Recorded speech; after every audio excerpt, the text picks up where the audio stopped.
today we have invited many people who are from the communities that are going to be directly affected by this pipeline, where this pipeline is being constructed right now. This pipeline is running from Brownsville to East New York to Bushwick to South Williamsburg, and they also want to build it through Greenpoint.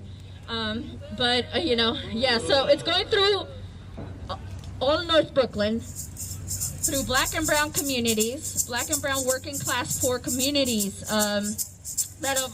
who are already suffering, that have been hit the hardest because of COVID and because of the lack of resources that we've had in these areas.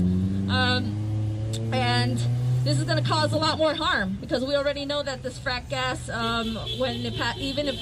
this frack gas, first of all, isn't even going to be serving the community. This gas is not for us.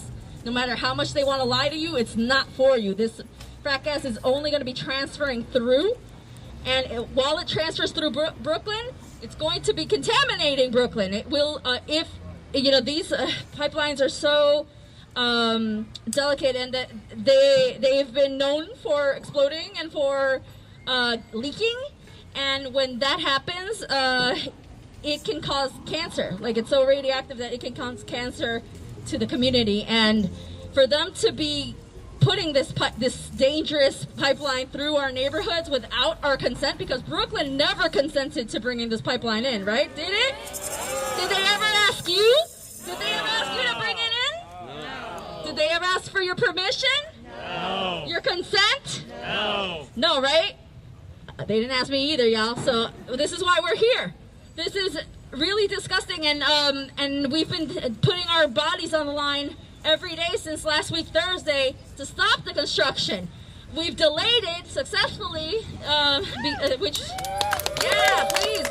give it up for that, because people have been putting their own lives, their own freedom on the line to make a point, to stand up to National Grid, because no one is stopping it except for us right now. No one's trying to stop this, right? I mean, the people who have the power to stop it are Governor Cuomo and I think de Blasio, but they're not doing anything. They're not stopping them. But we also have the power to stop it. We as a people, from bottom up, we have to stop it ourselves then. If they're not going to do jack for us, we need to do it ourselves, which is why we're taking the risk right now. So we're going to have a few speakers, but before that, I would like to acknowledge the land real quick. So we are, just a reminder, we are on Canarsie Lenape stolen land, right? Again, we are on stolen Lenape Carsi indigenous land, right? So from the beginning, obviously, the ownership of this land for this monopoly, this private entity that is National Grid, to be able to take this land and then poison it the way it's going to do just for their own profit. It's wrong, right? Is that wrong? Yeah. Okay. So we must acknowledge this is indigenous land, though. We're, first and foremost, we continue to be on indigenous land. So we need to acknowledge that, and we need to also understand that this is why we're fighting here, right? The ancestors are here with us because they know that this is the kind of fight that this is for the land. There are so many community gardens this pipeline is going under, so many public schools, our backyards, our homes, and we have to stop it before it's too late. Like, we are on the right side of history, you guys, and the ancestors are with us because of it. So, okay, because we're trying to protect the land right now. We're trying to protect Pachamama, Mother Earth. So, and these kind of extractive corporations, these monopolies like National Grid, don't care about our future. They don't care about the earth. They don't care about the land that we are on. They don't care about our children and the schools that we're affecting. Because look, that's a public school right here, right in front of the pipeline construction. That's a public school right there. Like, that's going to, how is that not going to affect this, right? It's going to affect all of us, which is why we're all here. So I want to invite our first speaker guest, which is Megan Hicks from the Indigenous Kinship Collective. Megan is an organizer, an academic, and Brooklyn resident of 12 years. She organizes with IKC, with the Indigenous Kinship Collective, and which is also part of Frack Out of Brooklyn. Megan's going to speak a little bit about the land, the Indigenous people's fights, because this isn't the only fight happening right now at this moment. There are other people, other Indigenous people right now, land protectors, that are taking, also the risk and, chaining themselves to pipelines and all over the Americas right now. And so Megan is going to tell us a little bit about that. Thank you, Megan. Thank you so much, Patty. Thanks to Patty for everything. Can everybody hear me? Sometimes it's hard for me to project all the way through a mask. Okay, like this. So yeah, just give me a little wave if I get too quiet during this whole thing. Okay, wait, let's see which one's louder. We can turn it up. Yeah, is it low? Yeah, that's fine. Yeah, turn it up. Yeah. Turn it up. Make me louder. Okay, how about now? That sounds a lot louder. Okay, so yeah, as Patti said, I'm representing Indigenous Kinship Collective. We're part of FOBK, very proudly. Thank you so much to Patti, not only for leadership, but also your bravery this last week, really putting yourself on the line. I think it was very inspiring to all of us in this fight. One thing I want to say is that over the past weeks in the news, the CEO of National Grid has tried to portray protesters as reckless. But National Grid is the one who's putting an explosive and toxic pipeline under human beings, right? So just don't forget that. Like, no matter how much they try to portray us as reckless, do not forget what they are doing. The pollution from fracking is dangerous on a local level and a global level. And equally dangerous is a political system that denies us consent through the use of police force. National Grid, National Grid and politicians see our communities as dumping grounds and sacrifice zones. They try to deny us a choice when this project, like this one, is signed behind closed doors with zero public input from the community. Being excluded from the political process means we have to protest by getting in the way. We don't have a choice. We were actually denied a choice. We have no choice but to be here. Meanwhile, Halen Construction and National Grid, they do have a choice. They have a choice. They don't have to be here. They don't have to go through here. So we are also being denied a choice. I'm going to save this till the truck goes by. We are also being denied a choice when the police are called to lock us up for saying no. So what we have learned over the past several months of outreach is that the community did not know about this dangerous pipeline. And many in the community are just finding out now. So this is just a disgrace. And now that people are quickly finding out, it's abundantly clear that National Grid and Halen Construction, they want to hurry up and force this pipeline through with the support of the NYPD.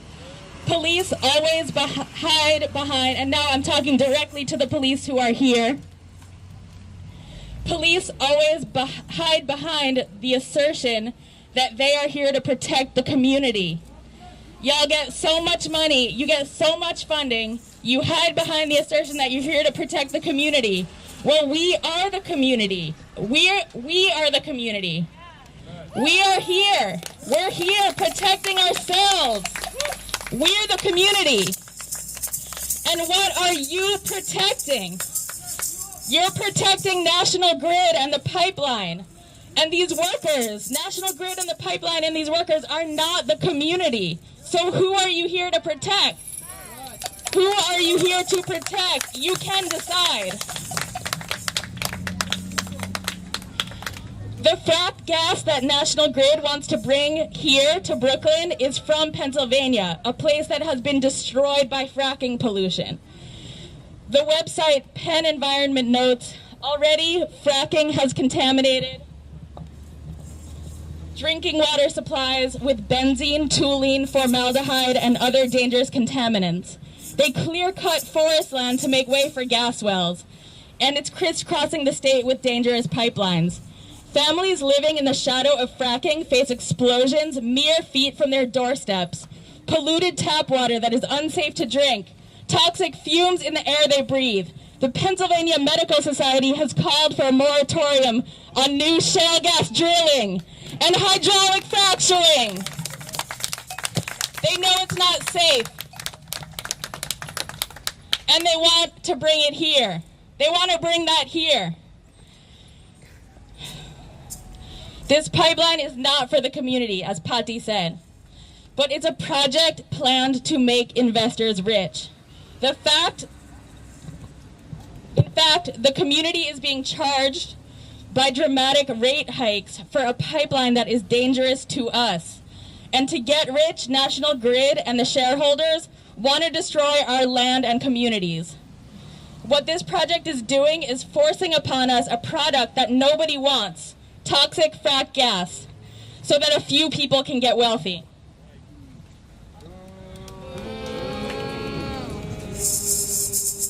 And this is not the only place where this is happening. Our struggle to stop this pipeline from being built is connected to other struggles across this land. The wealthy are scrambling to lock us into a fossil fuel future, and we're not having it. They are developing increasingly dirty methods of getting fossil fuels like tar sands extraction and fracking. It's destroying the land and the water. It's being piped over long distances through pipes that crack, leak, and explode. Communities across this continent have said no, but the pipeline and fossil fuel companies are using police and private security to force the pipelines through. The forcing of pipelines through our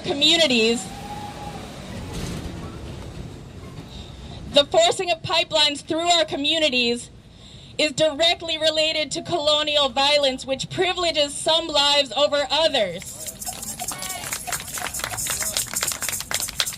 Black and brown communities in the cities are being subjected to similar violence as Indigenous people on their lands. And this is not to erase the huge Indigenous population that lives in New York City. On the very same day that Brooklyn residents first stood in front of this pipeline, the people on Secwepemc territory adjacent to so-called Canada stood in the way of the Trans Mountain Expansion Pipeline.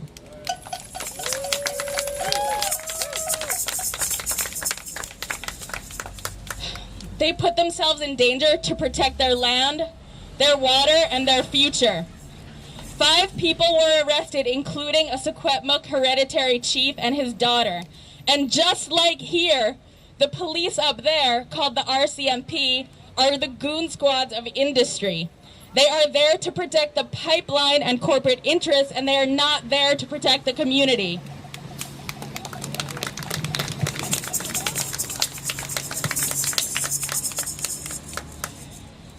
Also last week, at the very same time that we stood in the way of this machine, women and femmes stood in the way of Coastal GasLink Pipeline, the Coastal GasLink Pipeline project, on unceded Wet'suwet'en territory adjacent to so-called Canada. They are criminalized every day for their resistance to the pipeline, which is being violently cut through their land, and in violation of Wet'suwet'en sovereignty. And Wet'suwet'en sovereignty is actually upheld by the federal government of Canada, so this is all just confusing. And there again, it is the police that are enforcing this illegal pipeline. See, it doesn't even matter that this pipeline directly violates the UN Declaration on the Rights of Indigenous People. The RCMP police are unmistakably working on the side of industry and working to harm, intimidate, force, and displace the community. We too are being criminalized for demanding rights to our safety, our health, and our future.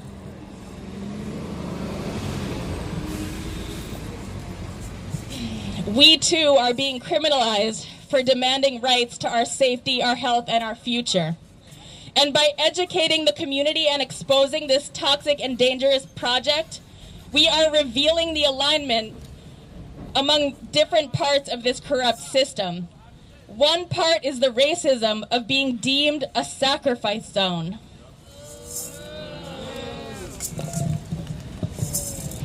Another part is the policing and criminalization of our demands for health and safety.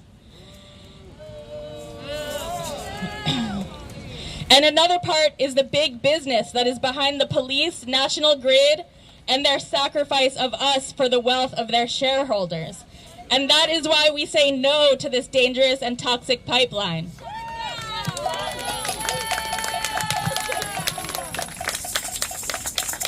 Thank you, Megan. Please, another round of applause for Megan from Indigenous Kinship Collective. All right, so the second, okay, so we're gonna do a quick chant because I'm seeing people and I know people are tired. We did do an action earlier today, and we did a banner drop, which you guys can see the lovely banner over there at the top, right in front of the construction site. We did that banner drop earlier today, while others tried to disrupt the construction. Obviously, the workers were not trying to have us there though, so. But yeah, so I know a lot of people are tired, but let's try to get the energies up. Let's do some chants real quick. If people can do them with us, that would be dope. Okay. So, okay. Rise up, and shut the pipeline down. Rise up, and shut the pipeline down. Rise up, and shut the pipeline down. Rise up, and shut the pipeline down. Rise up, and shut the pipeline down. Rise up, and shut the pipeline down. They're racist, they're greedy. National Grid is seedy. They're racist, they're greedy. National Grid is seedy. They're racist, they're greedy. National Grid is seedy. They're racist, they're greedy. National Grid is seedy. National Grid is seedy. They're racist, they're greedy. National Grid is seedy. National Grid is seedy. Okay. Thank you. So next we have a community member speaking. It is Anna Somo. She has been organizing with North Brooklyn Pipeline Coalition, Brownsville Residents, Green Community, and Sane Energy Project to stop the North Brooklyn Pipeline. She is a student. She's only 21 years old, and she is fire. So give it up for Anna! Thank you. What's up, everyone? Make some noise! It's a beautiful day to shut down the North Brooklyn Pipeline! Okay, so my name is Anna Somo. As the wonderful MC said, I am a CUNY student, and I have spent the past 4 months of my life working basically non-stop, volunteer, unpaid, while I'm also trying to be in grad school. This is just me complaining at this point. But I have been working to stop the North Brooklyn Pipeline since I found out about it in July. And people ask me, thank you, yeah, you can clap for me, sure. So people ask me, Anna, why do you care about the North Brooklyn Pipeline? Here's the first reason. I live 1 block away from the active construction of the North Brooklyn Pipeline in Brownsville. That means I wake up in the morning, I stretch, I start to ease into my day, open the window, boom, National Grid construction right out my window. I can see the orange construction cones from my window. I can hear the construction noise constantly, right? So what that means is me and my family and my neighbors are directly impacted by this. If there were to be, God forbid, an explosion, my family could die from this. If there were to be leakages from the pipeline, there is almost a guarantee that people in my community and families will get sick from this. Because what they're bringing into our neighborhoods, methane, fracked gas, is highly volatile and toxic materials. So that's the first reason. I live right across from it, right? And a lot of people say, but there's so much else going on right now. We have this horrifying election coming up. We have the strategy and movement for Black lives. And we have a climate crisis that's been ongoing for decades. And we have a whole pandemic happening as well, economic recession from that. There's so much going on right now. So how can you just be focused on this pipeline? And I'm here to tell you that all of these things are connected. The North Brooklyn Pipeline relates to all of these other issues. That's right. That's right. The North Brooklyn Pipeline exists at the intersection of environmental justice, racial justice, and economic justice. And that's why all of us here today should be concerned about it. That's why we have to shut it down. Shut it down. Shut it down. Shut it down. Shut it down. Shut it down. Shut it down. That's right. So a lot of times when I'm talking about environmental issues, it can be hard for working class people to feel like it's relevant to them, which I understand, because if you're in survival mode, you can't think 10, 20 years down into the future. Think about the whole world, right? I understand that. But if we present the economic issue to the folks that are struggling to connect to it, it will become clear that this is a justice issue that concerns all of us, top to bottom, around the socioeconomic ladder, right? The fact is the National Grid is going to make us, the ratepayers, pay more in our monthly bills. I've heard a figure that was $16 more a month. I've heard a figure that was $100 more a month. Right? We don't know the exact amount, but the principle of raising our rates to pay for something that's going to come into our communities and poison us when we can afford it the least during the economic recession of COVID and during COVID itself, that is unacceptable, and that is another reason we have to shut this shit down. Sorry, shut the stuff down. Family event. Family event. Cool. Cool kids. So there's economic reasons, and then there's also the racial justice perspective. This neighborhood, this pipeline is being built through predominantly Black and brown neighborhoods. If you've seen the map, someone on my Instagram comment said, wow, it looks like it intentionally curves to avoid the rich white areas, you know? And that's not an accident. The people who are planning this intentionally put it through neighborhoods that they thought would be too tired, too sick, too poor, too oppressed to organize and fight back against that. We're here today to say that is not true.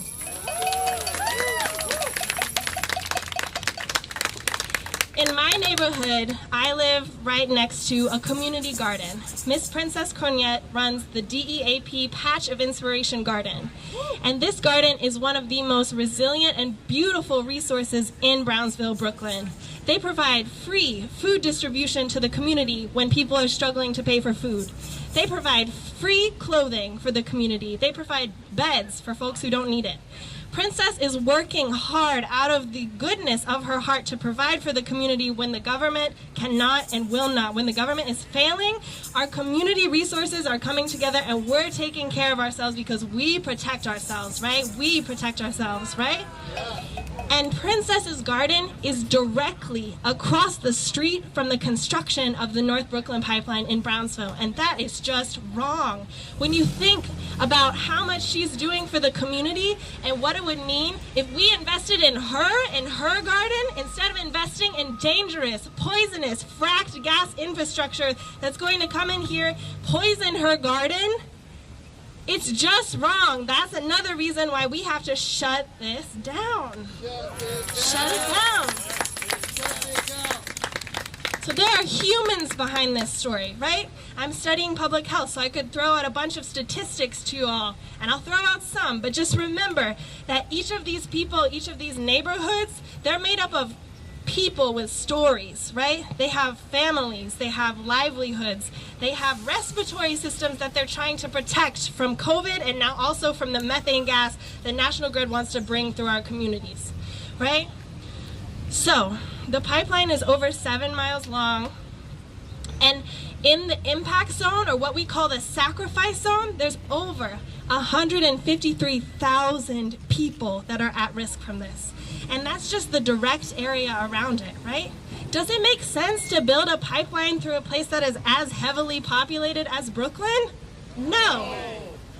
Right. Does it make sense to build a pipeline through neighborhoods that are already being more heavily affected by respiratory illnesses such as asthma, chronic illnesses such as cancer, and also higher rates of COVID-19? Does that make sense? No.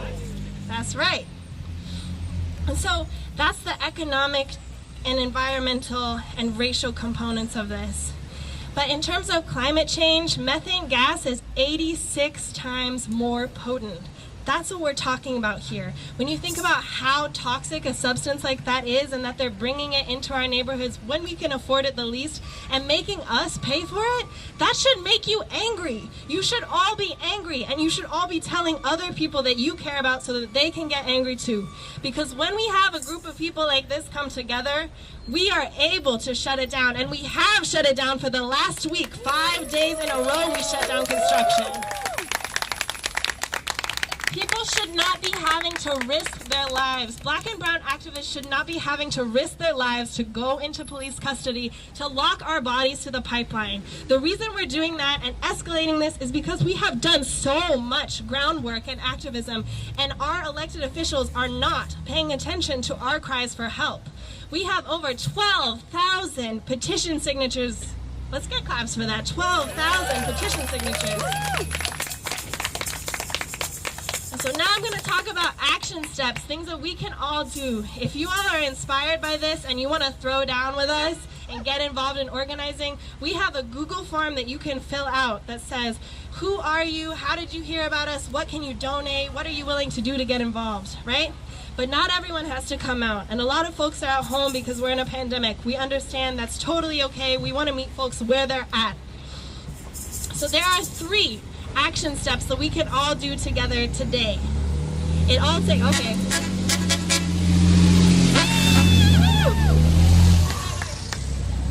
All of these action steps take less than 5 minutes. So pull out your phones. I'm going to give you some tasks. We're going to do some fun activities together. Pull out your phones. Pull out your phones. Let me see them. Hold them up. Hold them up. Hold them up. Hold them up. Come on, y'all. I know you have cell phones. There it is. Cool. The first thing that you can do is sign the petition. I just told you we have over 12,000 signatures on this petition. So go to bit.ly/no-pipeline-petition. bit.ly/no-pipeline-petition. Pull that up on your phone. Take a second to sign it when I'm done talking so you can keep listening to me. The second thing you can do is send a comment to the Public Service Commission. So you can do that. It's like writing an email about why you don't want the pipeline to be built. And the Public Service Commission works for Governor Cuomo, right? And that is the person, Governor Cuomo is the person that can pull the permits and shut this pipeline down. So that's who we're trying to talk to. And you can send a comment at nonbkpipeline.org/send-comment. Give me a thumbs up if you got that, if you need it again. No NBK, short for No North Brooklyn Pipeline.org/send-comment. All right, give me a thumbs up if you got those 2. You have the petition and you have sending a comment. Cool, thumbs up, let me see them. Awesome. The third thing that we're going to do today, we're going to do this together right now, is we're going to actually call Governor Cuomo and leave him a message telling him to reject the North Brooklyn Pipeline and transition New York City to 100% renewable energy. Because another little fact of information is that fracking is actually illegal in New York State. According to the Climate Leadership and Community Protection Act, fracking is illegal in New York State. Yeah. So then, does it make sense if fracking is illegal in New York State to allow fracked gas to flow under 153,000 people? Does that make sense? No. That's right. So bring up your phone. This is my dad. Everyone say hi, Dad. And we're going to all call Governor Cuomo together. So get your phones out again. Get the number ready. I'll say it a few times. The number is 866-739-8818. That's 866-739-8818. Give me a thumbs up if you got it. Cool. All right, we're gonna call. Dad, you're not done. Oh, I'm not done.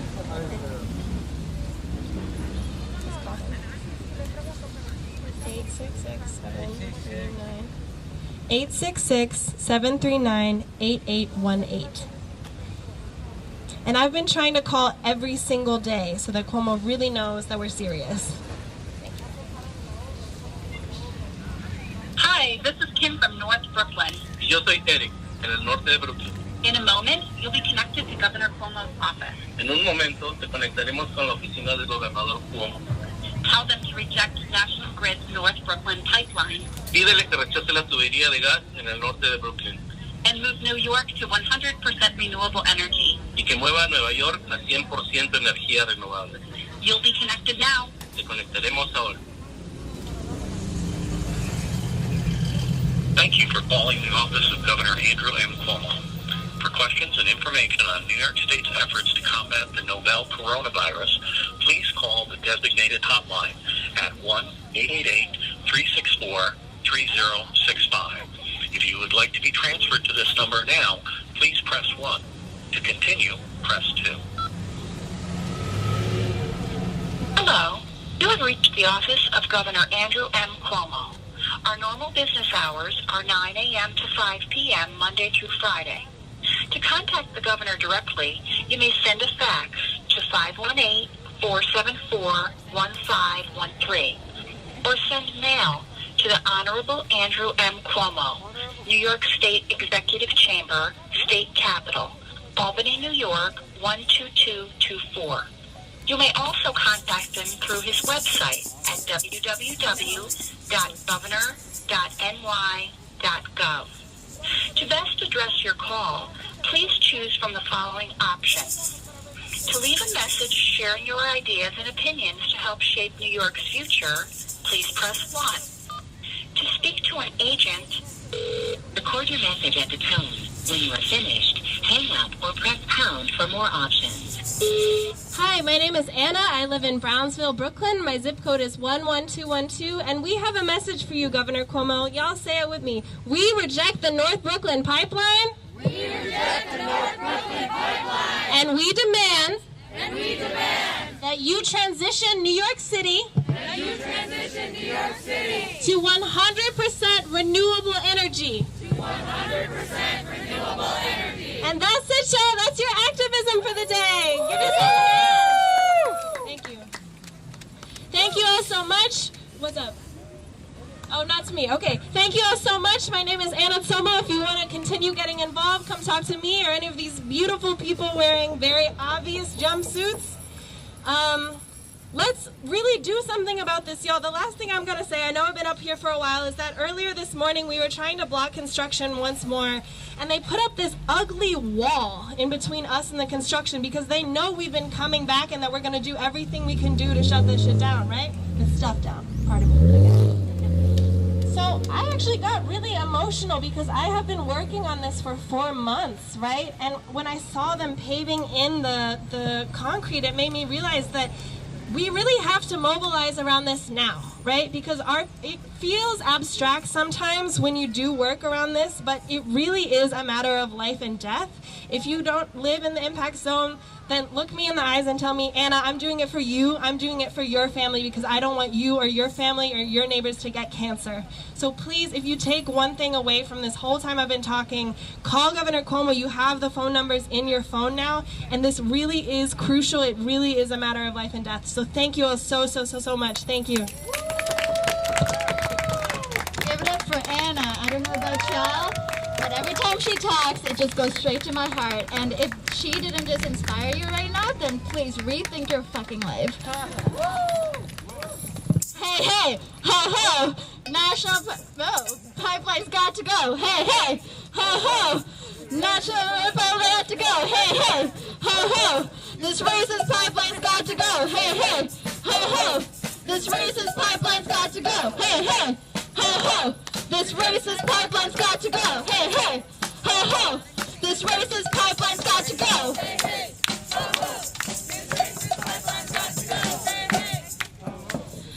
So, how are people feeling? We ready to fight this pipeline? Thank you, Anna, for speaking. Always powerful, speaking truth to power. Folks, this next person is going to come up and speak. Actually put his life on the line the other day. Went down to the pits. For a very good reason, obviously, because he's also from the community. It's really crazy because thinking about it, with everything that we've been doing since we first started fighting this in January or whatever.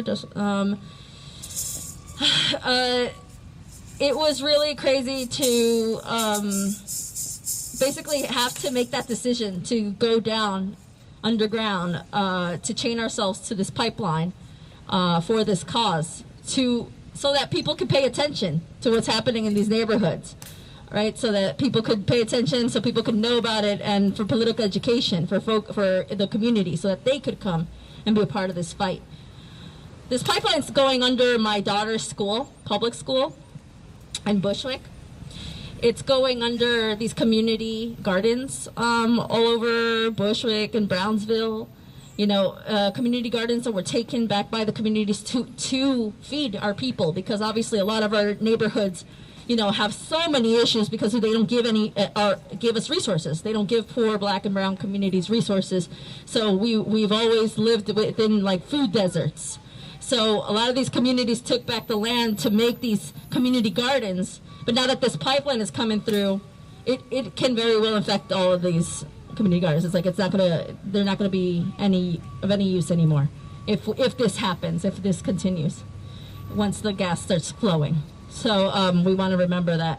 And I joined this fight because I knew that this pipeline is going under my daughter's school, my 8-year-old daughter. The public school now knows, and they're joining our fight. They're angry, and they know that this is happening. And a lot of different teachers have already reached out to us about joining our fight. So the political education is working, right? And the actions are going well. So I'd like to invite Gabe now to the stage. Gabe from the North Brooklyn Pipeline. Gabe is a community member, organizer from Brownsville, so give it up for Gabe.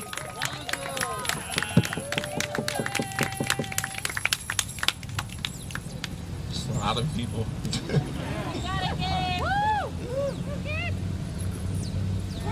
I really don't even have a speech from you guys, to be honest. I guess I'm just going to talk about my community and just in Brownsville, about my neighborhood and how I feel about the whole situation. I think I can sit there and say, honestly, I'm tired. I think I can sit there and say that I'm tired. I think we're in pain, a lot of pain. Black people are in pain, white people are in pain, women are in pain. There's a lot of pain going around. I think we need a lot of healing. That's what we need in our community. We need healing. But this pipeline doesn't allow us to heal ourselves. I think also, just thinking about the future, what does the future look like? What does the Brownsville community look like? I'm from Brownsville, Brooklyn, New York. Usually when you think of that community, you think of negative things, right? Because that's what we are trained to think of, the connotations of Brownsville. But unlike what they tell us, it's not what it seems to be in Brownsville. And I just think about the children in Brownsville, all the Black and brown kids that's from Brownsville, Brooklyn, New York, and their future. What do they want to be when they grow up? Do they want to be the next environmental activist? Do they want to be do they want to go to Harvard, Columbia, CUNY, or whatever school they want to go to? Do they have futures? Because I know that they have futures. I know that they are not sacrifice objects. Those are human beings. I don't know if National Grid got the memo about Brownsville. We are parents, we are fathers, we are mothers, we are sisters, we are cousins, we are loved ones at the end of the day. And I don't think they're ever going to get through their head, to be honest, because someone told me a long time ago, love those who love you. And let's be honest, they don't love us. What do I know about my neighborhood? I was born and raised there. I think why I'm in this fight, fighting this pipeline, is because Brownsville is ranked #1 in cancer. Fun fact. We're #1. That's crazy. That's sad. And when you think about, this pipeline coming into low-income neighborhoods like Brownsville, the pipeline is going to come in our neighborhood. Technically, it's in our neighborhood, the gas that they're trying to transport to Brownsville, what's in the gas is methane. Like they said before, 86% of methane is way more dangerous than carbon dioxide. And if Brownsville is ranked #1 in cancer, if you think about math problem, what else are we going to get if we add a frack gas in the pipeline? We're going to get more cancer. Do we want more cancer? I don't think we want more cancer. I think I'm really hurt about this frack gas pipeline because I'm supposed to be in school right now, honestly. I'm supposed to be learning how to build better infrastructure, unlike the infrastructure that they're building, you know, better, like greener infrastructure, net zero buildings. That's what I'm supposed to be learning, but we don't have the time. Like, me and Ann are so busy fighting the pipeline, and we're with extraordinary people fighting us together, but this is exhausting work. It's tiring, and it's like, the people in my school, they don't have to go through this. They don't have a pipeline in their backyard, you know? Like, honestly, they really don't have a pipeline in their backyard. And I just think about, like, all the problems we have. We got a lot of problems, like asthma in Brownsville, 66%. How we don't have policy that's going to change that. These are just questions, I think, from a critical level. Like, if we don't got policy, if policy is going to affect us, it should be invested in us at the end of the day. And I think, like, when you start thinking about, like, all the problems we have, like, you know, the society that we're trying to build, or the community, let's use that, because this is all about social issues. This is a social thing. We should be weaving into our community, the fabric of our community, of love. Let's start with that. Let's start with love and kindness in our community. Let's start with a Green New Deal in our community. Energy for all. Social inclusion. Let's start with that. Let's start with the fundamental basic things that human beings should have in their heart. Because this is a moral thing. National Grid don't have morality. That's what they don't have. They have greed. They got money. That's all they care about. No love, just money. So when you think about these things, I'm thinking about the future I want to build for my niece. I have a niece called L'Oreal. I have a bunch of nieces. L'Oreal, Amaya, Jasmine, Maddie. When I think about these young, extraordinary women that they're going to become women one day, I think about the community I want to build for them, and not just for black and brown children, just all children around the world. Let's think about it. And I think the way how we can do that is coming together. Like my sister Selena always sit there and say, power with, not power over. We gotta start breaking this down to our elected officials, but I know they're a little slow. You know, power with. You're not greater than me, and I'm not greater than you. We are powerful together, because it's two. So a little math test, I'm gonna teach you. 1 + 1 is not 2. 1 + 1 is actually 1. Let me tell you why.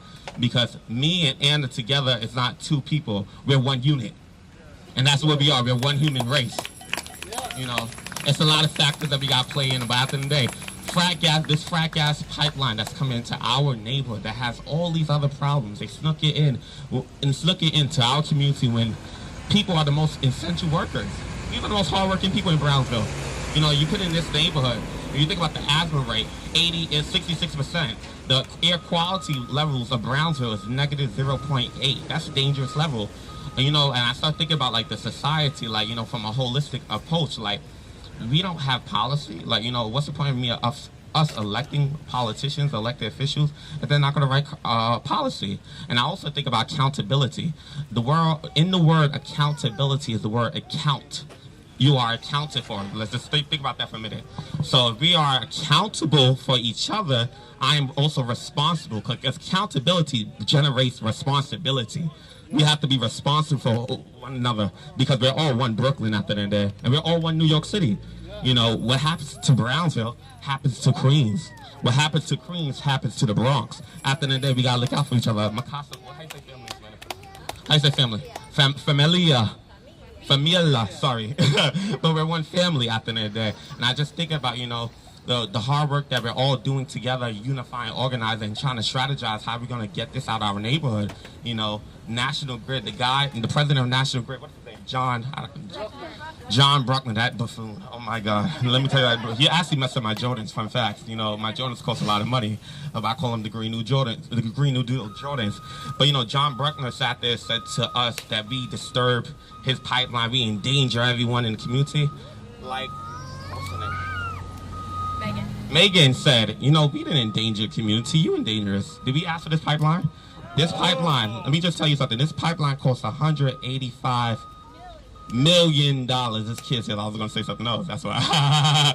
You know, it costs a lot of money. And I just think about, you know, if they lied to the news that they sat there and said they came in our community, Brownsville, and they asked the people in Brownsville for this. That's a lie. But, you know, even though they're lying, because that's what they do, you know, if you really came and knocked on those doors in Brownsville and you asked Brownsville what they wanted, Brownsville could have told you what we wanted. What we wanted was trees. That's what we want. You know, Brownsville don't got that many trees. What we want more trees in our neighborhood, because one tree in Brownsville could save 2 lives because of air quality. We have more fresh oxygen to breathe in. You know, what we want in Brownsville is net zero buildings. That's what we want. We want affordable home ownership, affordable condos. That's what we want. Cooperative in Brownsville. We want green spaces for our children to play in. That's what we want in Brownsville. But you didn't come ask. You didn't come ask. You came in and you just, as a typical rich white man, because he's not that rich, but you know, a typical rich white man, you came in and you know, this is modern day colonialism. That's what this really is. You just came in and you didn't ask. This is really like raping someone and just leaving. But because they got so much money, they can get away with it. The real criminals of this story, and when we tell the story about Brownsville and all these people, the real criminals is Mayor de Blasio. He's a criminal. Because Mayor de Blasio was wild to paint Black Lives Matter murals on the ground, but he won't sit there and pull the permits. When we asked him multiple times to pull the permits, that doesn't make sense to me. Why won't he pull the permits? But you paint Black Lives Matter on the ground, $5,000 to paint Black Lives Matter, that doesn't make sense to me. We ask you to really do the job, you're not doing it. Governor Cuomo has the power to do this, but Governor Cuomo doesn't do anything about it. He doesn't care, because it doesn't bother him. And then you gotta think about the president of National Grid. After this, what this goes down to is, he's trying to make, he's trying to get a big Christmas bonus. Right now, he just got a promotion to president, and what he wants is he's trying to make a bunch of money. So, before he was making like $300,000. Right now, gas is really low. So because gas is really low, he's trying to complete this project. It's like I said before, the project costs $185 million. If he complete this project, all of his shareholders are going to make millions of dollars. So he's going to become a millionaire after the day. But you know, John Bruckner, he doesn't care about people like us after the day. He doesn't care about black and brown people in the community, because all he cares about is trying to get to the million. But you know, this is what you call greed. How much money do you really need? You don't need that much money to be satisfied. You know, you think about the money that you have already, you know, you should be content with that and be happy that you even made that much money. Because most people where I come from don't even have that much money, but they're a little below poverty. You know, they're trying to feed their family. Overall, the message of the story, what I'm trying to sit there and say to all of you guys is, the community that we are building as pioneers and as social engineers, because that's what we are today. We are social engineers. We have to start weaving into our community the simple fabric of kindness, love, generosity. We have to also weave in social inclusion, like I said before. These simple things, social inclusion, and like things that human beings need, the fundamental basic rights that human beings need, housing for a Green New Deal, energy for these simple policies. And if our elected officials are not doing that, we don't got time to talk to them anymore. Those days of talking to elected officials, Bata said to me when I first met, we do not talk to elected officials. We don't talk to elected officials. So what we got to learn going forward, because when the pipeline ends, it's going to end soon, and we're going to win. But you know, going forward, when it comes out to dealing with elected officials, there's no more talking. We have to just elect people that are going to do the work. And that's it. We can't be trying to reason with you, talking about you want a Green New Deal, but you're not pulling permits. You're dealing with fossil fuel companies, and we're talking about trying to go to the future. That doesn't make sense. So we got to really go to the polls. I don't like voting. Trust me. I vote in every election. I really don't want to vote in this election at all. I think it's like, as a black man getting locked up, I think it's like you take the plea or you take the full ride. That's how I feel about Trump and Biden. Oh, God, that's terrible. But we got to really go to do our local elections, and we got to really, our elected officials that's in office in every community, black, brown, Latino, whatever. Identity politics is bull crap. It's bull crap. And more of the story is, we got to get them out. The people that's not doing the right thing, we got to pick young people or older people, doesn't matter what age you are, that's going to do the right thing and have a heart of gold for our community. Thank you so much. Have a great day. Talk about Solar Pioneer. Okay, so we're going to talk about Solar Pioneer. So, okay, real fast. So Solar Pioneer was a program that I was a part of many years ago, like 3 years ago, and in Brownsville. So this is what we don't talk about in Brownsville. So Solar Pioneer, we gave access to Brownsville a new concept of solar energy.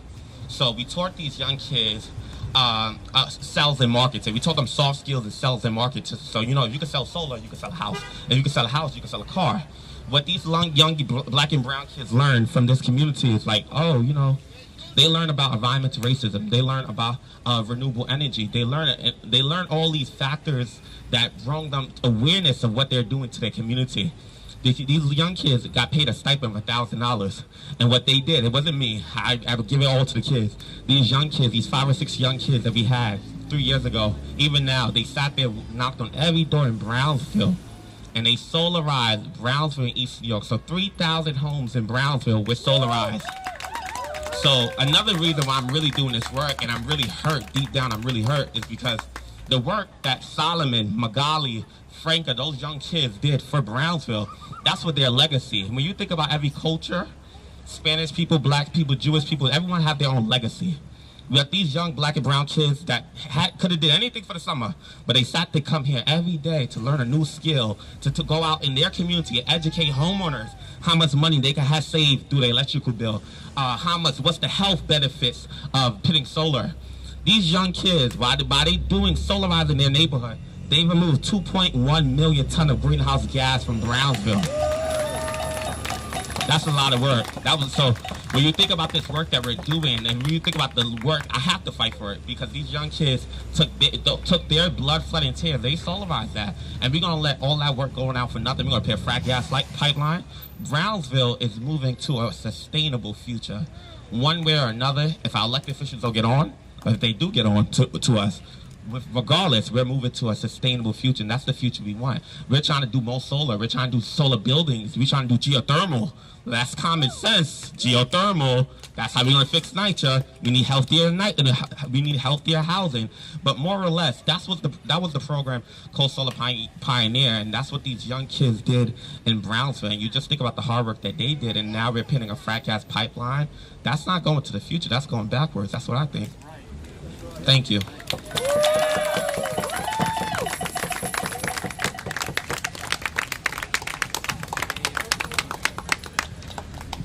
Everywhere we go, people wanna know, who we are. So we tell them, we fight the pipeline, the secret racist pipeline. We fight the pipeline, North Brooklyn pipeline. Everywhere we go, people wanna know, who we are. So we tell them, we fight the pipeline, super racist pipeline. We fight the pipeline, the North Brooklyn pipeline. I'm really happy that there's a mom here who's teaching her kids and about this pipeline, and because they are the future and they're the little future Pachamama warriors we need, because this fight is long. They've been, we've been contaminated by these fossil fuel companies for a long time, and so we need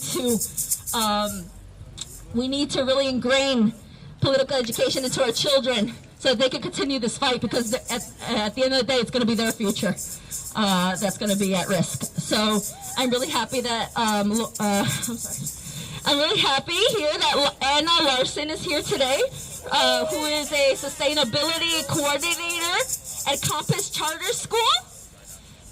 So she's from a school and a longtime elementary teacher and activist. Shep, who is her child right here, wants to be Christopher Robin for Halloween. And Connie wants to be Piglet with the water bottle. So we're going to have them speak for a little bit just so we can hear from the next generation.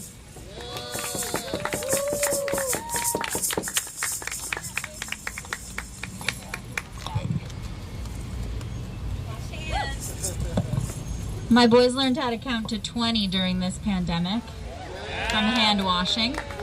So glad to see everyone has their masks on and we're taking care of each other. One of the things that I heard as a theme across the speakers that I've heard so far is interdependence. And when we think of sustainability, we think of interdependence. That's the linking between people, the earth, the creatures, the water, all of these things. And that's what we have to bring to every space we're in, and acknowledging, again, that this space is stolen. And, okay. And so I just wanted to say that, but I did actually write something down because I'm a mom and my brain doesn't really work very well anymore. Do you want to turn around so they can see your sign? All right. Yeah. So, thank you. I could say that I'm here for their futures, the futures of my own children and the children that I teach. I've been a teacher for 20 years now, and I've taught children all across the United States, and I'm not here just for their futures. I'm here, the truth is I'm here for right now, because right now this pipeline is dangerous to the children in this community, and the pipelines all across the country are dangerous for people right now. And the adults and elders in this community, it's dangerous for health, it's dangerous for the environment, the water, and it's economically not the right choice. All the signs say that we must be moving towards renewable energy to take care of our planet and ourselves. That's that interdependence we're counting on. Our 2- and 4-year-olds and my kindergartners know that we need to take care of the planet. So I don't understand why grown-ups don't. Right? Right, boys? It's time that as adults we listen and we stand up. We have to stop and think and make choices that are right for right now and the future. I want to just ask you to turn into trees with me for a second. I'm a kindergarten teacher. I can't help myself. So you don't have to stand up because you can be rooted wherever you are. But let's just get in touch with our grounding here. And so plant your roots and think about the fact that your roots are intertwining with one another underneath the ground. And they're connecting with ancestral roots. And then grow up through your core, past your heart, and send your branches out. Come on, do it. Do it with me. Thank you. Police officers, send your branches out. That's how you take care of each other. Thank you.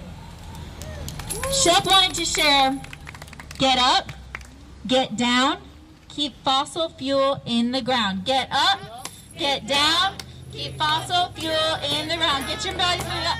Get down, keep fossil fuel in the ground. Get up, get down, keep fossil fuel in the ground. Get up, get down, keep fossil fuel in the ground. I wanted to share one more quick thing I forgot. I told you as a mom I forget things all the time, right, boys? I wanted to share this beautiful book with you. Some of you may know this book. I know some of you read it when we had a visit at my home. We are water protectors. I want to read just a little section of it, if that's okay. Do I have time to do that? Could you hold that? Thank you. My boys love this book, and all my students love this book, and I think it's a beautiful testament to the fights that are going on across the country. Okay, I'll show you the pictures in my best kindergarten way. Actually, I think I can do this maybe. My people talk of a black snake that will destroy the land. Here, maybe you give me my page turner. That's actually perfect. Look at this. All right. Spoil the water, poison plants and animals, and wreck everything in its path. Can you make snake movements? Make your snake movements. Yep, there we go. That's it. When my people first spoke of the black snake, they foretold it wouldn't come for many, many years. Perfect. Now, the black snake is here. It's right there. Point to it. It's right there. That's the black snake. Its venom burns the land. It courses through the water, making it unfit to drink. Take courage. We must keep the black snake away from our village's water. This is our village.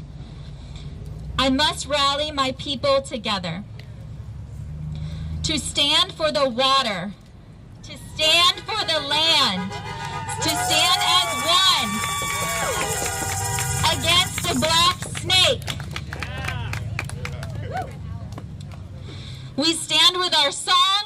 our drums. Where are our drums? Drums. We are still here. It will not be easy. This book is beautiful. I could keep going, but I'm going to stop there. Thank you for being here. Keep your roots in the ground. Thank you, guys. Thank you, Anna. Thank you, Anna. Give it up for Anna, y'all, the baby. Yes. Oh my God. This is why I'm here. Like, for real. It's for the kids. You know, it sucks. You know, my daughter was born in Bushwick at Woodhull. And I've been telling her about our fight, and you know, she's kind of been always, when I do have to leave, you know, a day for a protest like today, she does ask me now, like, oh, mommy, the cops aren't going to take you though, right? Like today, right? And it's hard because we don't know, right? Because the police, and there's a white shirt here who should be hearing me, you know, the police are right now protecting the profits of National Grid. That's all they're here for.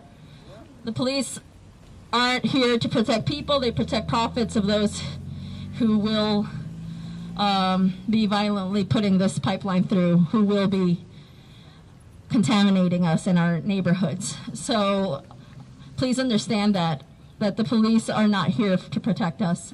And we know this. But yeah, so I'm always grateful to see the babies that are growing up, learning that this is the way to live, like to fight. You need to fight for your own communities, you know, because we got us. Nobody else got us, right? We got us. So I'm gonna now invite to the stage Gabriela, a community organizer here from New York Boricua Resistance, who is. Yeah.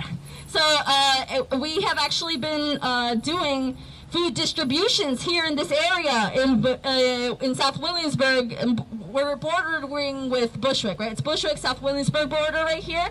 So people, I don't know if you guys have heard of Comida Pa'l Pueblo, but Comida Pa'l Pueblo is an initiative that was started by New York Boricua Resistance in coalition with Mi Casa Resiste, Mi Casa Rescasa, and Anti Rebels. And we've been doing food distributions every 2 weeks at the corner of Moore and Verrett. It's Moore, Verrett, and Manhattan. I don't know. It's Moore and Verrett. So right in front of La Marqueta, which we do every other Sunday. Actually, we're going to have one this Sunday starting at 4 o'clock, 4, so it's 4 to 7. And we've been, you know, helping, feeding folks, doing food. We've been giving out non-perishables, fresh food from farmers markets, and we've also been providing now most recently clothing and a coat drive coming up too. So, you know, if folks want to know more about those, that's Comida Pa'l Pueblo. And Gabriela is here from New York Boricua Resistance to speak a little bit more about that and about the community that we're serving here, because this is the community that's going to be directly affected by this pipeline, because they're right here. So please welcome Gabriela from New York Boricua Resistance. Hi, can everyone, oh, wow, this thing's louder than I thought. Hi, my name is Gabriela. As Bati said, I'm part of NY Boricua Resistance, who are focused primarily on, well, they're focused on the struggle of the Puerto Rican people, both in the diaspora and on the island, as well as marginalized communities who are affected by capitalism, imperialism, and all other forces of oppression. And kind of before I go with the statement that I drafted, Comida Pa'l Pueblo has been a critical experience, because Comida Pa'l Pueblo is, like many other initiatives, Comida Pa'l Pueblo is, like other initiatives, a mutual aid initiative. And mutual aid is distinct from charity because mutual aid seeks to build solidarity. It seeks to distribute the resources in the communities. It seeks to provide political education and seeks to create stronger communities. And it's important, while mutual aid can't continue indefinitely because we don't have the same resources at the state, and as the imperialist capitalists, it nonetheless needs to survive. mutual aid is crucial. It is critical, and I encourage all of you to participate in mutual aid and participate. Comida para el Pueblo is one where we've not just been able to distribute food, but we've also been able to learn about the concerns of the community. We've been able to ask what are issues that affect you guys? What are issues that you're concerned about? And they've talked about everything from like learning about know your rights, to tenants' rights, to concerns about the pandemic, concerns about violence, and concerns about gender violence. So it's important that we plug into these initiatives. So, NYBR opposes National Grid's Brooklyn pipeline.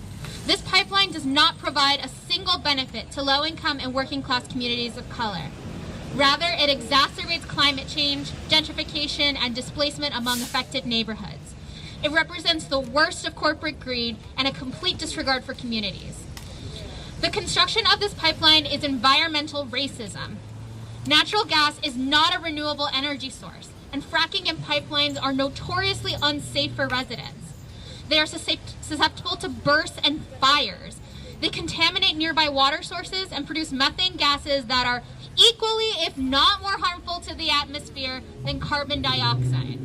It's also funny that they always couch it as like natural gas, as if it's like nicer. No, it's completely non-renewable. It is horrifying for the environment. This pipeline represents a significant risk to schools, local businesses, and neighborhoods. The archipelago of Puerto Rico has witnessed what happens when greed and disregard for the environment are prevalent. Puerto Rico has witnessed the devastating impact of hurricanes across the island, toxic ashes scattered across the waters of Guayama, or attempts to create a pipeline across large reserves of natural forest and land. And a side note I want to put, when I was 15 years old, when I was living in Puerto Rico, there was a natural gas pipeline that was being constructed across Puerto Rico. When I was reading about it, I learned that it was going to go through multiple natural forest reserves. It was going to impact communities, and it was going to impact natural land. I, as a 15-year-old, was stricken by this, and I did so much research, and I was so frustrated that the adults in my life didn't understand how harmful and how deadly this was.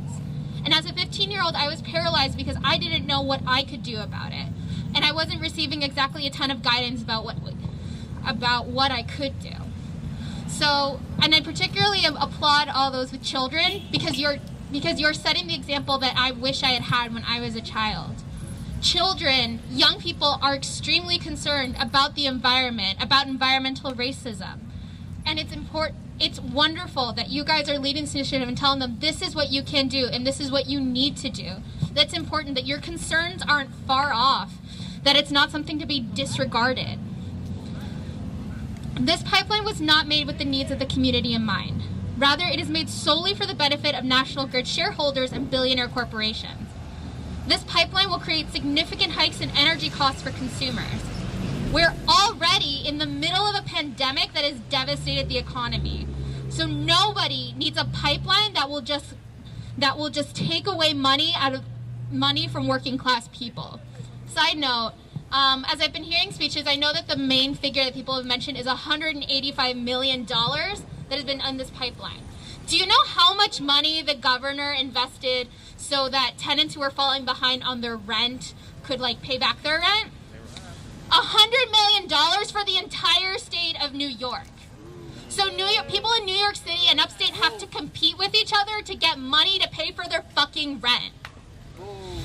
There's no investment in healthcare, in housing, in homelessness, in the environment, but there's enough money to construct a fucking pipeline that's going to pollute our environment, that's going to affect our residents, that's going to sicken our communities, and provides no fucking tangible benefit.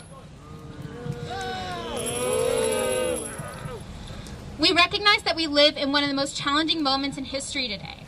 As we struggle with a global pandemic, a housing crisis, food insecurity, violence perpetuated against Black and brown communities, and so much more, it is overwhelming to figure out what we can do next. By creating solidarity with our neighbors, by rising against this unjust pipeline, and by demanding more for our communities, we can continue to chip away at the monster that is capitalism, environmental racism, and corporate cronyism. We can do this, whether it is tenants physically barricading courts to prevent evictions. And you guys have probably seen this. In New York City alone, Brooklyn tenants went and just sealed off the entrance to Brooklyn Housing Court and put a manifesto indicating that they are no longer going to tolerate evictions. And I think it was also Kansas City that also did the same. Or the people of Bolivia who have risen up to prevent a coup. We have witnessed the power of the working class has to abolish capitalism and imperialism. Lucha sí, entrega no. Lucha sí, entrega no. Lucha sí, entrega no. Thank you. So that is all for the speakers. Now we're gonna open up the mic for community members from the community where the pipeline is going to speak up. So if anybody wants to, you can come up. Before that, I want you guys to just take a breather.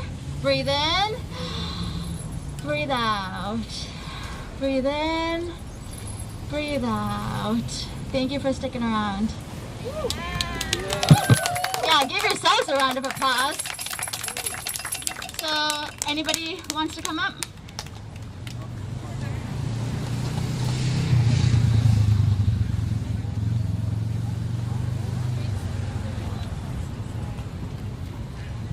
Nobody? Strictly for Brooklyn people or from up from Manhattan? I don't have to talk. Anybody from... We'd love to hear what you have to say. Yeah. Anyone? I'm making it short and sweet. Okay. Thank you. Hi, everyone. My name's David. I live in Southwest Harlem, Morningside Heights. Bicycle down here to be at this event and the morning one. Another environmental improvement I'd love to see is more bicycles, more trees, and fewer cars throughout the city. Anyway, just had to throw that in. But this fight is not just about Brooklyn. It's about the welfare of our whole city. I mean, Brooklyn is my city too. You know, it's the way I see it. I've got a 21-year-old named Ben in this game, and it's about him and this generation's future as well. So thanks for doing this good fight. I really admire the courage of the folks who put themselves on the line recently. But it's what we have to do. I ask our police officers, our police force, not to get in the way of this movement. You're on the wrong side if you are protecting National Grid and their project. Take the right side, protect the community, and let us do what we have to. Thank you. Let's give it up. Anyone else from the community want to speak?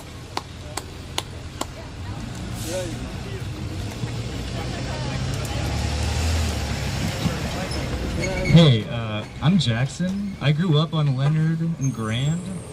I moved there in '89 because that's when I was born. I had no choice to live in Brooklyn, especially in Williamsburg. I think a lot of people take for granted that a lot of us don't have a choice to end up where we end up in the city, right? And for me, I've seen a lot of things change and a lot of things not change. Like this building was not here, right? And we all know the projects that are over there. Those are some of the oldest housing projects in the city, right? I think they were built in the 40s. And if you look at, tourism books from back then, they look exactly the same. So why is it that we can spend all the money on this and disrupt the quality of lives of people? Like there's only one lane here. There's noise, there's congestion, etc. So for me, it's definitely personal because I've been here for 30 years and witnessed what's been going on in these neighborhoods. So yeah, I'm glad this is happening and thank you all for showing up for sure. Yeah. Anybody else from the community want to speak? This is Jen. Hi everyone, thank you all so much for coming out. For those of you who don't know me, my name is Jen. I organize with North Brooklyn Pipeline Coalition as well as fracked out of BK. I live just down the street off of Flushing Avenue, which is right next to what is now phase 4 of this pipeline construction. And I didn't know about this pipeline until last fall. I'm originally from New York City. I, kind of feel like as New Yorkers, we just don't pay attention to construction. We kind of just are immune to it. And for someone who is involved in climate justice, environmental justice, particularly confronting environmental racism, and to not know that new fossil fuel infrastructure is being put in the ground under our feet just shows to me how sneaky National Grid is as a company. And as New Yorkers, we don't really have a choice to be customers of National Grid. You know, they have like a monopoly. They have a hold on New York City. So, you know, I live in an apartment, I pay rent, I have to pay for gas, and I have to be a customer of National Grid. And so National Grid is literally shoving down our throats the cost of this pipeline, and I am out here fighting against it because I don't want to be a customer of National Grid. I want utilities to be owned by people, to be controlled by people. I want utilities to be democratized. Right now, the fact that National Grid is a for-profit company, and you know, the decision makers are appointed by Cuomo, who is clearly not on our side, that makes it undemocratic. I also think that our utilities should be decolonized and land should be given back to the people, Indigenous people who have nurtured it. We are on stolen land. I'm very happy to be part of coalitions that recognize that and fight for land to go back to the people.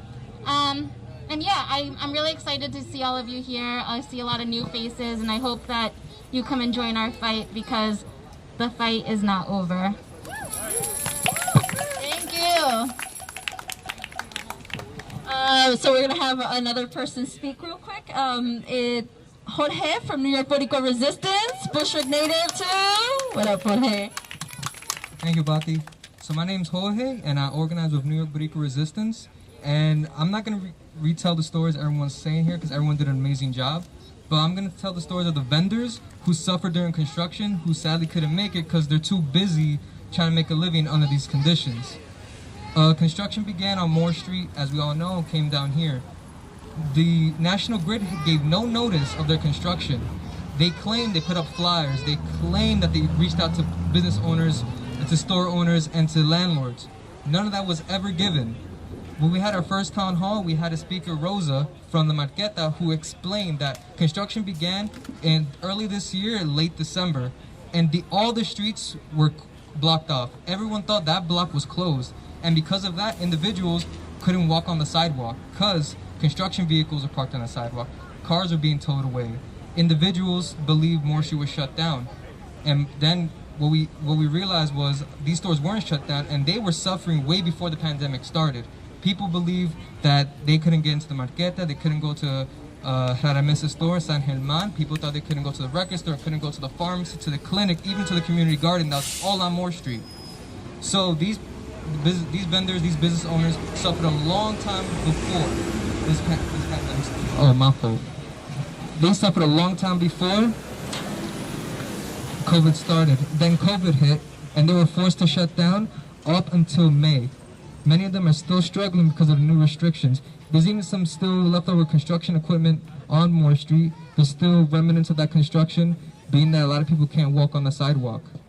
So I just want to tell their story to make sure their story is not lost and that we always have them in our minds and we advocate for them as we continue to fight. Thank you, Jorge. It's so important that people know that that merchants are being hurt. These small mom and pop shops from these areas are being hurt by this construction right now and have been, impacted since before even COVID. So you could imagine what's happening now. As we're waiting for more folks who would like to speak, I think someone else, oh, come on in, Megan, yeah. We're gonna give Megan, Indigenous Kinship Collective, this is Mike.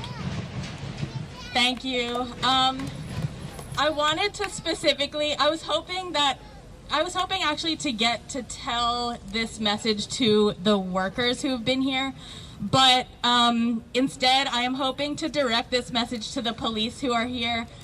I don't know about exactly how the police feel about our actions, but I have heard some really nasty and disappointing things coming from the workers on site over the past week or two. I've heard people say things like, oh, these protesters, like, they don't have jobs. and they're annoying, and they literally have nothing better to do, and they just like want to be here annoying everyone. And yeah, like, I can understand how thinking that makes it easier for them to be at work every day. But I just want to say a couple things that counter that point, and hopefully clear up some misconceptions about like who we are and why we're here. And so first of all, I want to start by saying that having a job or being a worker isn't the only legitimate way to be a human. Like, there are a lot of humans who don't go to like what would traditionally be considered jobs. So just getting that out of the way, I also want to say that those misconceptions that like we're annoying, we don't have jobs, we have nothing better to do, are really fucking hurtful, because I personally know so many people in this group, and all of us work until we fall asleep every fucking day. And I don't want to be here. Like, I do not want to be here. I don't want to be here. I don't want to be here. I work about 10 hours a day. And when I come out and when I'm involved in this stuff, it means that I have to go home and work until I fall asleep, like on my other work. So we're not just out here because we don't have anything better to do. We are out here because there's a really dangerous and toxic pipeline going under the street. So another thing I want to say is that the people who are putting themselves at risk and their health at risk and their well-being and their stress levels on the line by being involved in this fight are the hardest working people I know, and I have so much respect for them. And I'm in awe, like, I feel so privileged to know them. I can't believe that in my time on this earth I get to overlap with y'all. You're amazing. And the last thing I want to say, and I hope this is really clear, is that if anyone who is opposing us in this fight, if you think that we're annoying and we don't have anything better to do, and if you're sort of making up lies about us in your head, or like if you're the CEO and you say that we're reckless, if you're making up these little mistruths in your head, it's actually your way of making your job easier to do. All the hard things that you have to do, all the ways that you're oppressing us and putting us in danger by putting this pipeline in, if you're making up negative narratives about us, it's to make your job easier, right? That's called cognitive dissonance. So that's what I want to say, just in case there's anyone out there who thinks that we're negative, we're annoying, we're reckless. Like, we don't want to be here. We'd rather be doing other things. Like, I love fishing. I'd rather be fishing. I'd rather be at the beach. I don't want to be here. We're all here because we need to be. We're all working really hard. And I feel so privileged to work alongside all of these people. Thank you, Megan. We definitely appreciate everyone here and everyone who's been working in this fight against National Grid's toxic frack pipeline in Brooklyn. I just gotta say, a lot of us definitely are putting our lives at stake right now for this fight, for the community. I myself am facing federal charges because of chaining myself to the pipeline, and I don't want that. Like, I didn't want this. Like, I've never ever thought about giving my body to the state, because I fucking hate this state, and I think it should all be abolished, the whole damn system. But you know, at this point, there is no other way to get people's attention. There's no other way to stop the pipeline. This is the only reason we did this action, this kind of action. You know, it's the only reason I let myself get arrested for the first time in my whole fucking life. And now I'm really facing hardcore charges, you know? So I just want y'all to remember, like, you know, please, don't let this be for nothing. Okay, like don't let this be for nothing. We are putting our our time, our lives. I got a full-time job. I'm a mom. I'm a single mom. I work in the community. I'm also a community organizer. I do anti-displacement work, and we do all this kind of shit. So I really have no time. But I've been like taking away, like today I had to take off work. I had to do all these things. I'm sacrificing my own sustainability to try to protect my community. And that's what needs to happen. All of us need to do that though. Because if not, we're not gonna get anywhere. We need more people, we need more bodies, we need more capacity in these groups. So if you guys have any, if you can leave with anything in your heads, remember that, right now we are fighting this settler colonial state. We are fighting them for the land. I'm of Quechua indigenous descent in Ecuador, and in the Amazon of Ecuador, there are indigenous people dying because of the fights that they're leading to protect the land. There are indigenous people dying all over the Americas because they're just trying to protect the land. They're being murdered by fossil fuel companies. Private fossil fuel companies like National Grid are killing people all over the Americas, with their structures, or they're killing the leaders who are trying to resist those structures, or they're persecuting them, and they're using the police for that all over these Americas, including the NYPD. Okay? So we need to remember that. They're not here for us. So please don't let this be for naught. Everyone needs to get involved. Everyone. I want everyone here after today to tell their friends and say, hey, follow at frack out of BK. Hey, follow at No North Brooklyn Pipeline, so that you guys know when are our next actions, when are our next calls to action, because we need the whole community to fight this, okay? National Grid is this giant, horrible monopoly of a corporation that has the power, has like complete power over the police, apparently, over Cuomo, over de Blasio, over our elected officials and people who are supposed to be, acting in our interest, but they're not. So in order for us to fight them, we need to all unite, the whole community. Don't wait for them to save us. No one's going to save us. We're going to save us. Okay? Only we can save us. So I'd like to invite anyone else who'd like to speak, why they're here, why they're fighting this pipeline. What about your community that you want to fight for? If anyone else wants to speak, Lee, please. Hey everybody, my name is Lee. I organize with Sane Energy Project, which is a member of the No NBK Pipeline Coalition. I've been doing this work now for about 7 years, fighting fracking and frack gas infrastructure. And the reason that I do this, I live over in Bed-Stuy, but I'm from Pittsburgh.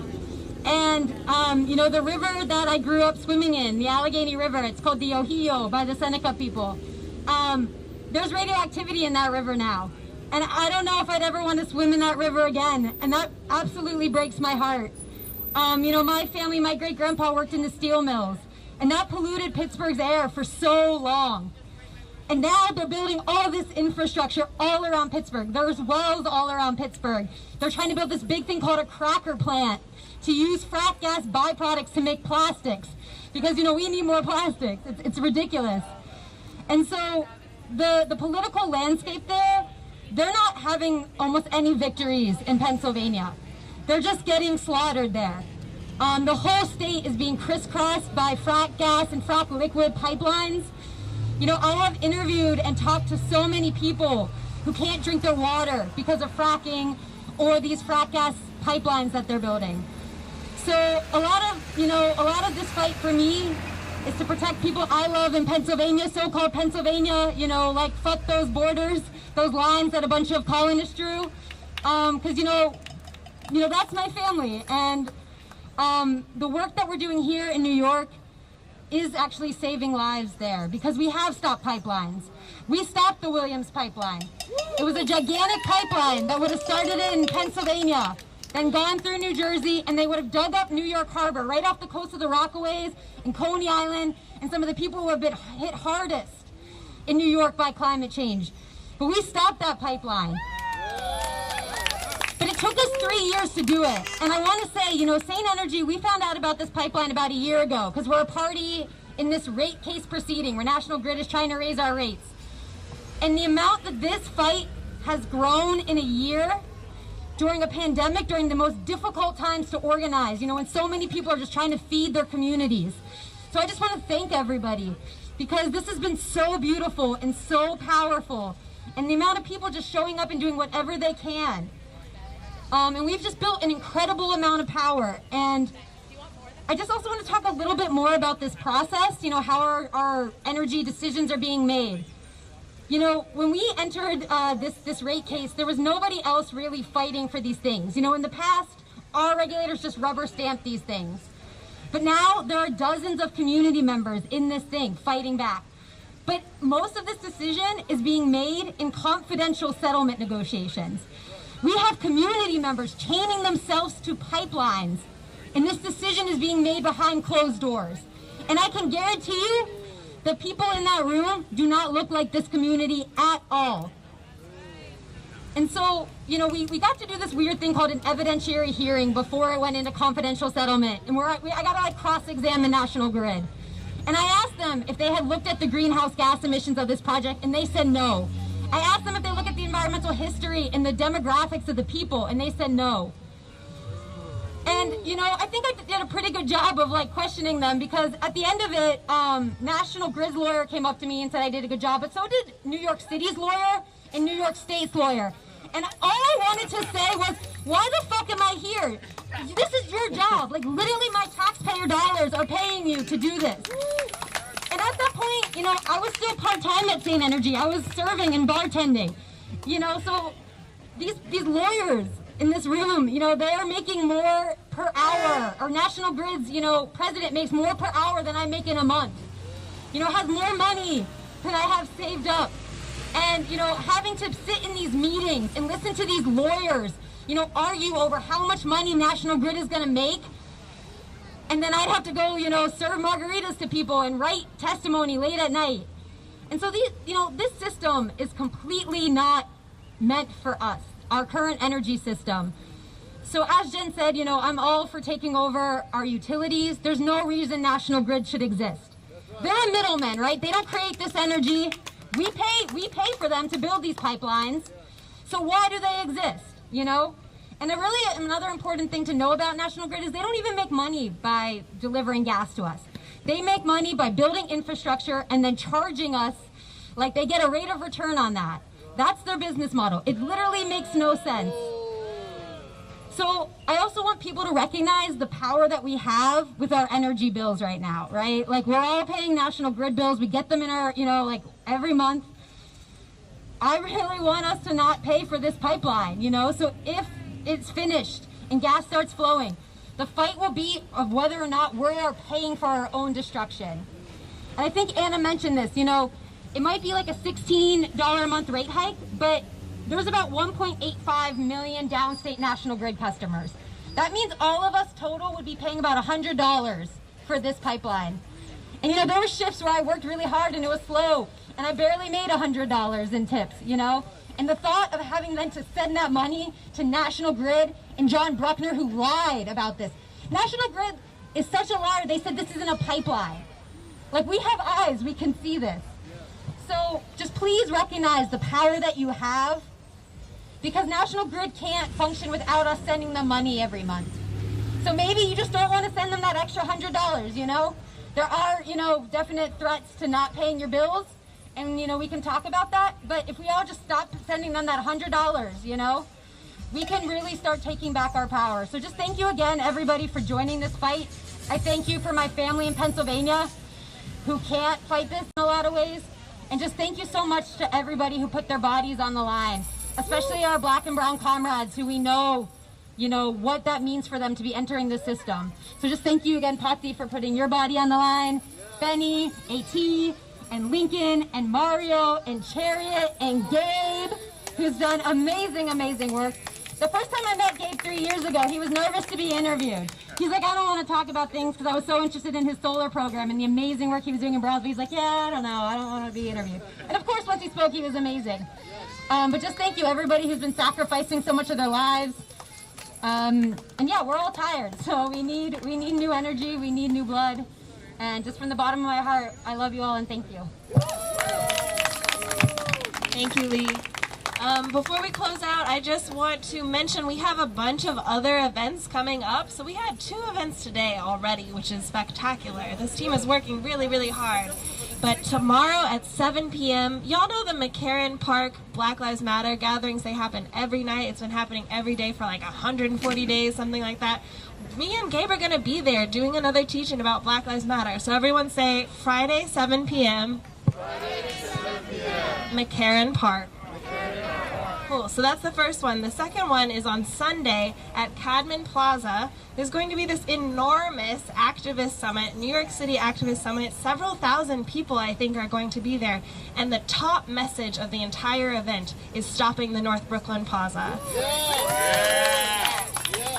We're going to get a lot of eyes there. So invite folks to these events. Tell your friends, come out if you can. If you can't, it's okay, but amplify them, tell other people. So everyone say Cadman Plaza, Sunday, 2 to 5 p.m. Okay, pop quiz, what was the first one? I couldn't really hear, but I think you got it right. And say again, what's happening on Sunday? Beautiful, thank you all so much. Can we get a final round of applause for all the organizers, for Bati, for Deb, the speakers, Anna, Gabe, other Anna, Megan, I think they left. Thank you all so much. And we're going to leave off with a chant so that we can remember, chant it back home, do everything, all right? And please bring more people to the next rallies because we will have actions following up as Anna was saying. So, when Brooklyn communities are under attack, what do we do? When Brooklyn communities are under attack, what do we do? What do we do? What do we do? What do we want? Climate justice. What do we want? When do we want it? What do we want? When do we want it? If we don't get it, if we don't get it, if we don't get it, I said if we don't get it, what do we want? When do we want it? What do we want? When do we want it? If we don't get it, if we don't get it, if we don't get it, I said if we don't get it, say it loud, say it clear, get this pipeline out of here. Say it loud, say it clear, get this pipeline out of here. Say it loud, say it clear. Say it loud, say it clear, get this pipeline out of here. Say it loud, say it clear. That's bullshit. Get off it. This land is not for profit. That's bullshit. Get off it. This land is not for profit. That's bullshit. Get off it. This land is not for profit. Our hood is not for sale. Your pipeline plan will fail. Our hood is not for sale. Your pipeline plan will fail. Our hood is not for sale. Our pipeline plan will fail. And thank you everyone for coming today. We really appreciate everyone for coming out. Again, please, there are flyers around with literature about the pipeline. If folks want to take some, to take to your communities, to take to your block, that's like the #1 way to be a badass organizer, activist, is to organize your block first, okay? Go local, meaning we got flyers. So if you guys need that, we have a lot of literature so that people can get to know what this pipeline is about. You guys can share that with your neighbors, and then you guys can follow us at fracked, follow us at no NBK pipeline, and then come to our next actions because we announce everything that we're doing there. So please come through and come to the next events that Anna was talking about earlier today. This has been the No North Brooklyn Pipeline, Fracked BK, Badass Coalition.